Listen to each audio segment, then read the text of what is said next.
His Excellency Ferdinand R. Marcos Jr. and First Lady Luis Araneta Marcos.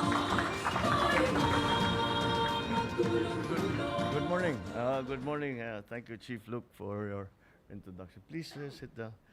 The members of the cabinet, both of those who are staying and those who are accompanying us. Malaki-laki ang delegation natin ng mga cabinet secretary ngayon.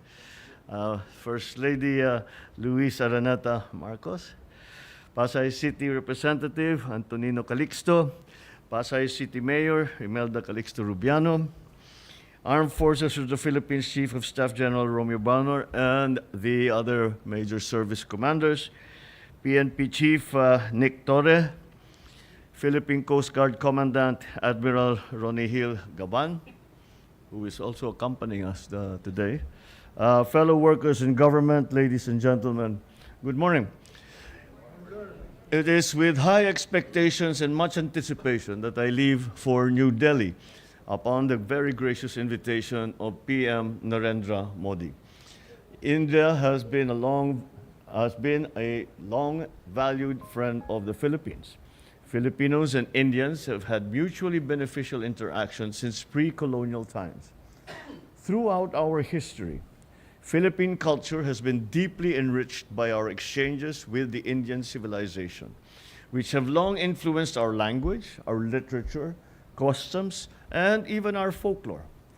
For instance, the term Maharlika, which in ancient Tagalog society was referred to as a class of free men who were obligated to serve the Datu in battle, is actually derived from Sanskrit, one of the ancient languages of the Indian subcontinent.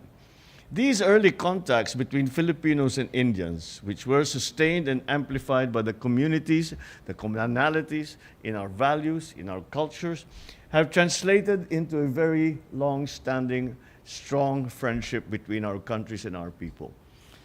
This visit to India will cap a year-long commemoration of the 75th anniversary of the establishment of our diplomatic relations. Our bilateral relations have seen a measured and stable development that is both comprehensive in scope and multifaceted in nature. Our cooperation is manifested through our diplomatic engagements, strong societal and cultural bonds, robust commercial ties, and increasing institutional linkages and exchanges across different sectors, both in the public sector and in the private sector. With the Philippines being the oldest constitutional democracy in Asia, and being that India is our continent's largest democracy, our two countries share several core interests, such as our democratic ideals, our respect for basic freedoms, and the preservation of a rules-based order in the international arena.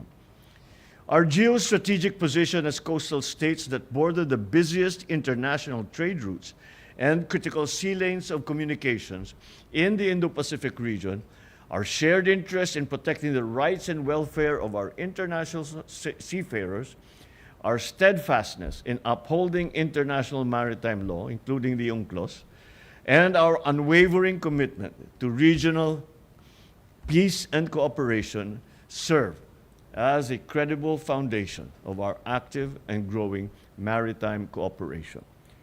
I traveled to India knowing that our commonalities will lead us to a deeper, broader, more meaningful bilateral cooperation, both in the immediate future and up to our longer-term horizons, that will ultimately serve the peace, the stability, and prosperity for our two nations and the wider Indo-Pacific region.